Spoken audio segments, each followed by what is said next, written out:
It was supposed to be just another night on Raw. The cameras rolled, the crowd roared, and the storylines unfolded as they always had, predictable, choreographed chaos. But what happened in the shadows that night didn't follow the script. It rewrote the entire future of WWE. In the cold, echoing back corridors of the arena, far from the lights of the ring, a betrayal unfolded so raw, so brutal, that it didn't just shake the foundation of the bloodline. It obliterated the illusion that Roman Reigns was untouchable. Roman Reigns had ruled for years with an iron fist and a cold glare. The locker room bowed to him. The fans either cheered or cursed his name, but they acknowledged him. He was the tribal chief. The final boss. But on this night, under dim flickering red hallway lights, Reigns lay sprawled unbroken on the unforgiving concrete floor. His vest was shredded. Blood trickled from his brow. A steel chair, bent and bloodied, lay discarded beside him like a relic of war. And in that moment, no crowd to chant, no Usos at his side, no championship to raise, Roman Reigns looked like what no one ever thought he could be, a man defeated. The footage, what little of it existed, barely made air. WWE's official channels released only fragments, Reigns on the ground, medics rushing in, the chaos blurred and edited, as if truth itself had to be censored. The commentary team was hushed.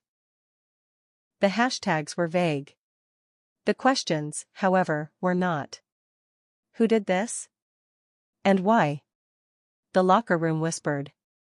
Fans speculated. But only one man knew the truth. And for days, he said nothing. Paul Heyman. Heyman had stood beside Roman longer than anyone. The wise man. The voice of the tribal chief. The tactician who had shaped empires in the ring and destroyed legacies with his words. But when Roman Reigns fell, when the empire cracked, Heyman vanished into silence. He refused all interviews. He walked through the halls with a bowed head and empty eyes. Something in him had broken, or perhaps, awakened. Then, in a segment never aired in full, recorded in a small, dark studio under lock and key, Paul Heyman finally spoke. The lighting was minimal, the room quiet. He looked straight into the camera. His lips trembled, but his eyes did not blink. And the first words out of his mouth sent shockwaves through the company. Seth Rollins, he said, was never finished with Roman Reigns. The weight of those words settled into the air like poison. This wasn't a rumor. This wasn't speculation. This was a confession. And what followed was a chilling unraveling of the truth, one that had been hiding in plain sight. Rollins had been absent from the ring for weeks. A supposed knee injury. A recovery period. Rehab and rest. That was the official narrative. But Heyman, with his gravelly voice tight with emotion, suggested otherwise. He wasn't healing, Heyman said. He was planning. And that plan, as Heyman described, wasn't just about revenge.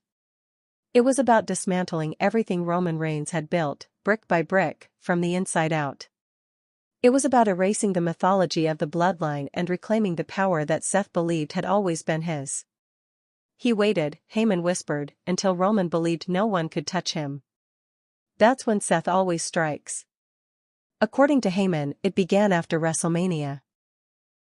After Roman stood tall once again, having crushed yet another challenger. Cody Rhodes fell. The title stayed on Roman's shoulder. The chants echoed. The myth grew. And backstage, Seth Rollins watched, not with envy, not with fury, but with calculation. Because Roman hadn't just won the match. He had solidified his place as the face of WWE. And Seth Rollins, the former Shield brother, the visionary, the architect, was once again relegated to the background. But Rollins had evolved.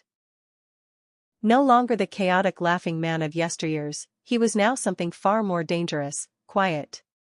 Strategic. Focused. Heyman detailed secret meetings. Seth in private locker rooms, speaking in low tones with names that raised eyebrows, Bronson Reed. Damian Priest. Sami Zayn. Men who had history with Roman. Men with scars, physical and emotional, left by the bloodline. They didn't need convincing. They needed a leader.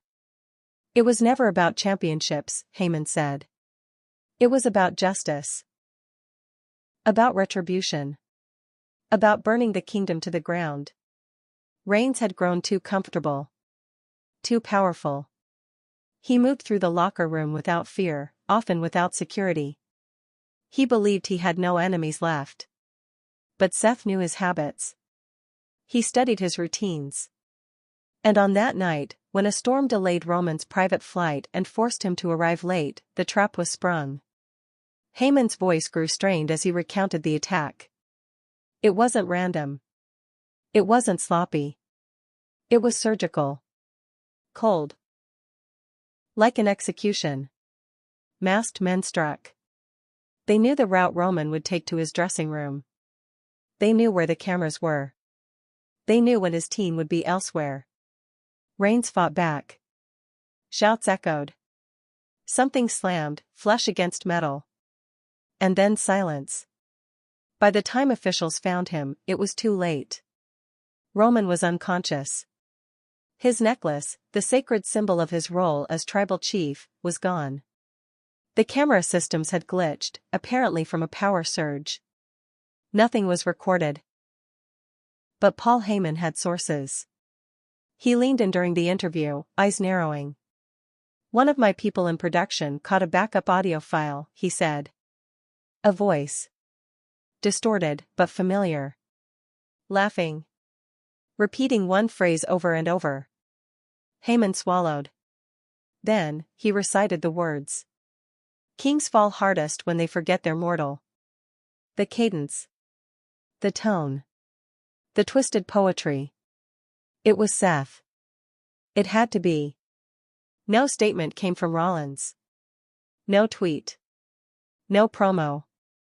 Just silence. Deafening. Damning. And in that void, Heyman began to piece together what had really happened. Security footage from earlier weeks revealed Seth ducking into a locker room moments before Bronson Reed arrived. The same locker room where Jacob Fatu would later claim his bag was stolen. Coincidence? Heyman didn't think so. Seth was staging a revolution. And Roman was only the first target.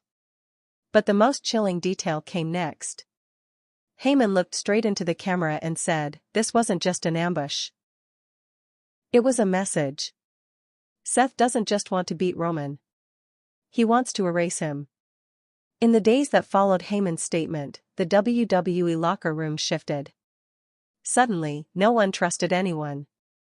Schedules were kept secret. Production rooms were locked. Travel itineraries changed without warning. And still, Seth Rollins said nothing. But someone else did. Kevin Owens appeared live on SmackDown, microphone in hand, eyes burning with truth. "I warned Roman," he said. "I told him this wasn't over." That Seth Rollins was waiting.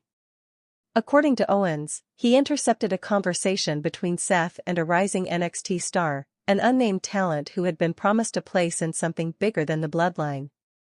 The implication was clear. Seth wasn't acting alone. He was building a new faction. A counter-kingdom. All eyes turned to Braun Breaker.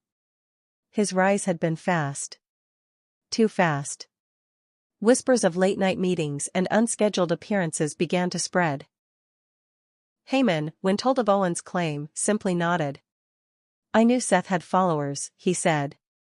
"I didn't know how deep the infection had spread." Heyman's voice cracked for the first time. Not out of fear. Out of guilt. Had he enabled this?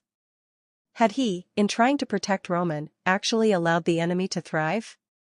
His hands trembled as he confessed, "I warned Roman." He didn't listen. Roman, at the time of the attack, was isolated. Solo Sikoa had grown distant. Jimmy Uso had vanished. Jay was AWOL. Jacob Fatu was unaccounted for. Reigns was more vulnerable than he had ever been. And Seth knew it. What happened next wasn't just retaliation. It was prophecy fulfilled. Heyman ended the first part of his interview with a sentence that haunted every arena across the world. "This is not a rivalry. It's not a storyline. It's a reckoning. And it's only just begun." The fallout from Paul Heyman's revelations didn't just rattle the WWE universe.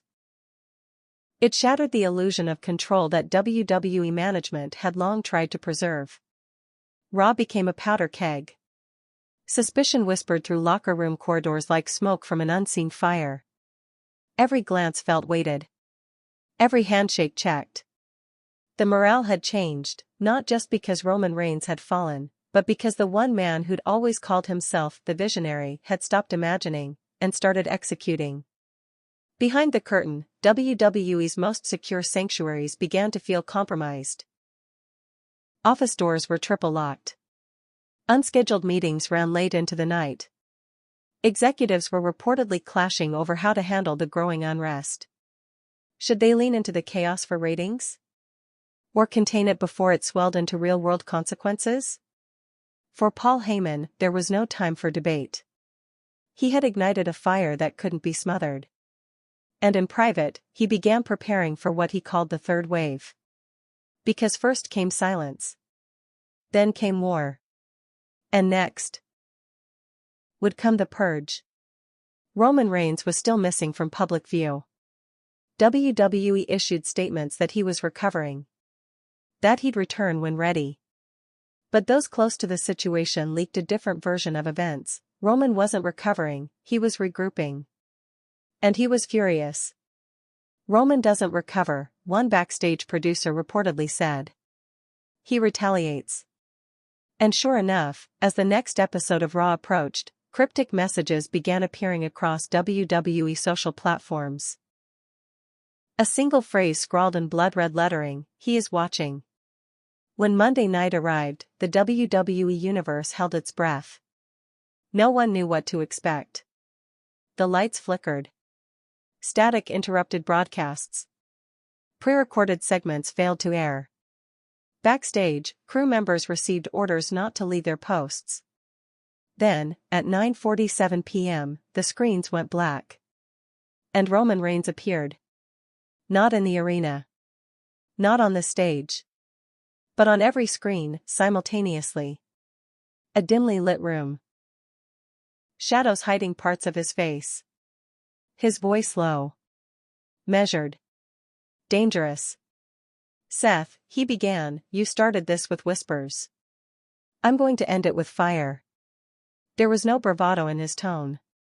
No flashy metaphors. Just ice. Just resolve. "You forgot one thing," he continued.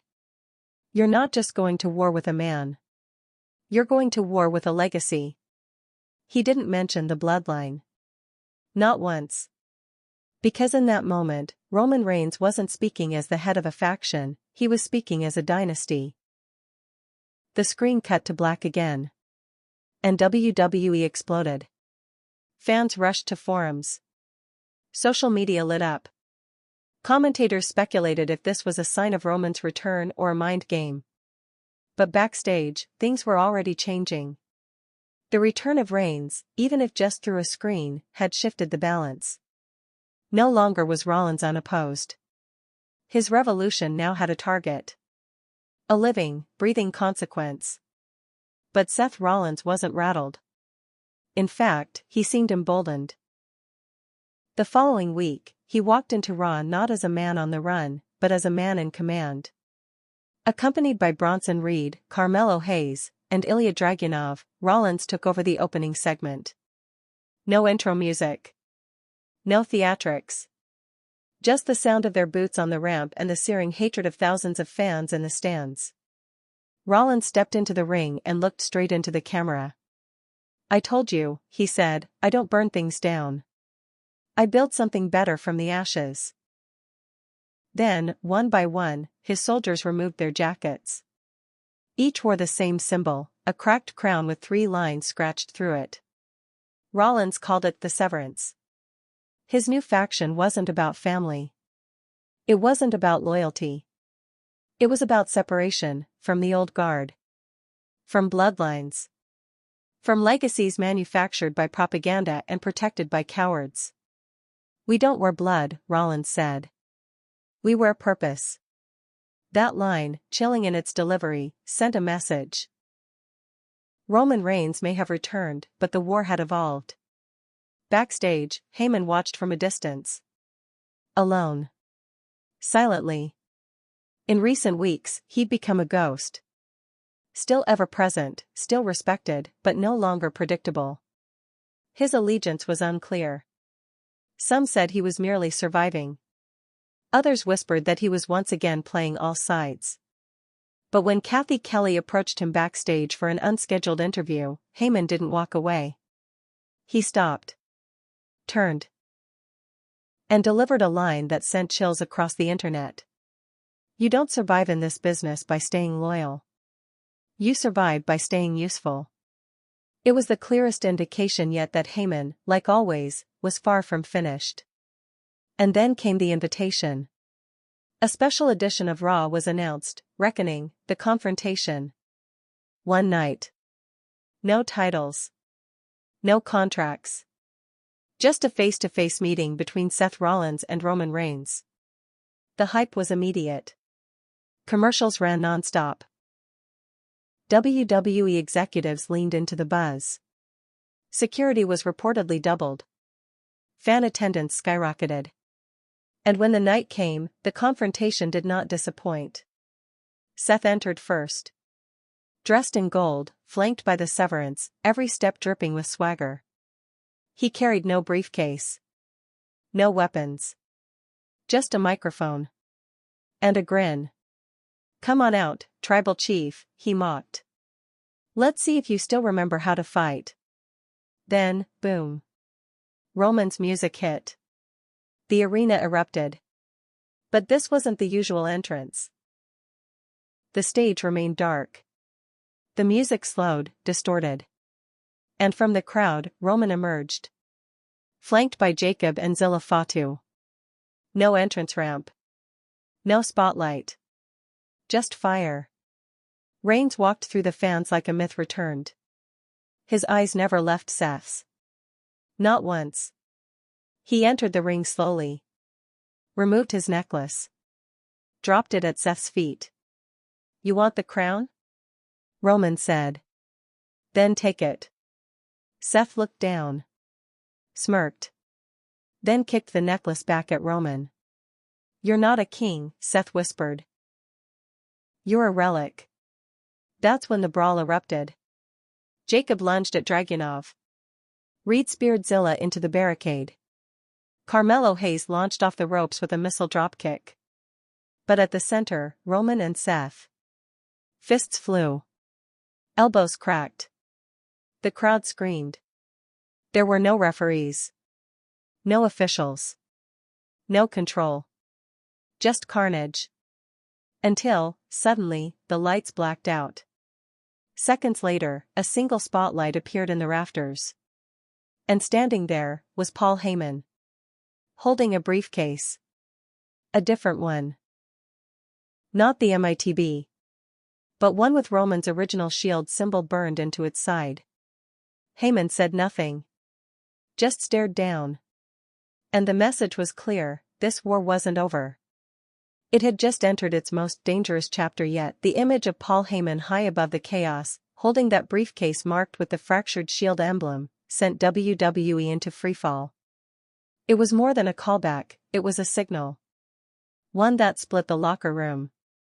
One that divided the WWE universe. Was Heyman siding with Seth Rollins? Or was he issuing a warning to both men? Either way, the message was undeniable. The man who had manipulated champions, kingdoms, and empires wasn't done yet. As the dust settled on the confrontation, footage surfaced from backstage. Security scrambling. Superstars pulling apart the Severance and the remaining Bloodline remnants. Paul Heyman, notably absent. But in the chaos, one voice cut through. JUSO. He hadn't been seen in weeks. No promos. No social posts. Just silence. But there he was, storming into the fray, pushing past agents and officials, heading straight for the dressing room of Roman Reigns. He didn't knock. He didn't pause. Inside, Roman was seated, towel over his head, blood on his lip, Jacob pacing like a caged animal, and Zilla slumped against the locker with bruised ribs. Jay's voice cracked like thunder. "This ain't how we end, yus. Not like this." Roman looked up, his eyes hollow. "We already ended, Jay," he said. "Seth's just burning what's left." But Jay shook his head. "No. You ended the family. But you didn't end the fight." And just like that, the bloodline was reborn, not in pride, but in pain. The very next week on Raw, Jey Uso appeared alone. The ring was dark. A single spotlight. He held the mic like it weighed 1,000 pounds. "You think this is about titles?" he said. "You think this is about power? This is about everything we lost because we forgot what made us strong. Loyalty. Family. Respect." Then came the line that lit social media on fire: "Seth Rollins ain't just trying to take Roman down. He's trying to erase all of us." Jay didn't declare allegiance to the bloodline. He didn't say he was back. But he made one thing clear: he wasn't going to let Seth write the final chapter. And while the bloodline fragments began to circle the wagons, Seth Rollins did the opposite. He expanded his reach. The Severance, already potent, added a fifth member. A shocking debut, Solo Sikoa. Or so it appeared. Raw ended with a masked figure aiding Rollins during a backstage beatdown of Zilla Fatu. When the hood came off, the crowd gasped. Tattoos. Expressionless stare. Samoan blood. Solo Sikoa? But when Michael Cole screamed into the mic, "That's Solo," the man paused. Looked into the camera. And shook his head. "No," he mouthed. "This wasn't Solo. It was another relative. One not yet named." But the resemblance had been used to send a message: even family ties could be weaponized. Paul Heyman, speaking in an exclusive interview on The Bump, addressed the confusion. "Seth Rollins knows exactly what he's doing. Every move, every image, every word, it's a psychological campaign. He's not attacking the bloodline. He's erasing Roman Reigns from the mythology of WWE by using echoes of Roman's own past. The Shield. The Cousins. The betrayal. All twisted. All inverted." The campaign continued. Raw stages began glitching during promos. Lights flickering. Old Shield music playing distorted in the background. Fans were confused. Nervous. Hyped. And then came the moment that broke the WWE app. A leaked photo of Seth Rollins and Paul Heyman, in private. Sitting across from one another in a dark, upscale lounge. No context. No dialogue. Just eye contact. And Heyman with a smile. What was it? A deal? A trap? Or something even worse? Roman Reigns issued a single tweet in response: "I see you. I'm coming." WWE capitalized immediately. A special pay-per-view announced: WWE, Unforgiven. Main event: Roman Reigns vs. Seth Rollins, unsanctioned match. No rules. No titles. Just war. But the stipulation? Unheard of. If Roman loses, the bloodline must disband permanently. Heyman's voice cracked when he delivered the stipulation on SmackDown. This isn't a match. This is exorcism. The lead-up to Unforgiven became a cinematic warzone. Promo packages aired like short films. Rollins standing atop WWE headquarters, watching over the city like a fallen angel. Roman Reigns walking through the ruins of an empty arena, every seat representing someone who turned their back. And then, the final face-off. 3 days before the event, both men sat down in a split-screen interview. Michael Cole moderating. Tension thick enough to strangle. "Seth, you built a dynasty on fear. Roman, you're building a cult on lies. Seth, your time's over. Roman, my legacy's eternal. And finally, Heyman appeared. But not on either side. He stood in between the screens. And said this: whoever wins at Unforgiven, I lose. The image faded to black. And the countdown to collapse began. Unforgiven sold out in minutes. Fans poured in with signs, hashtag justice for the tribal chief, hashtag burn it all down, hashtag Paul Traitor, hashtag severance. Security was tripled. Media outlets from outside wrestling began covering. ESPN, TMZ. Even Rolling Stone published an op-ed, WWE Civil War. The Empire strikes itself. And when the night arrived, it began with silence. No commentary. Just visuals. Cinematic shots of both men preparing. Roman wrapping his fists in silence. Seth lacing his boots in shadows. And then, the bell. No entrances. No music. No pyro.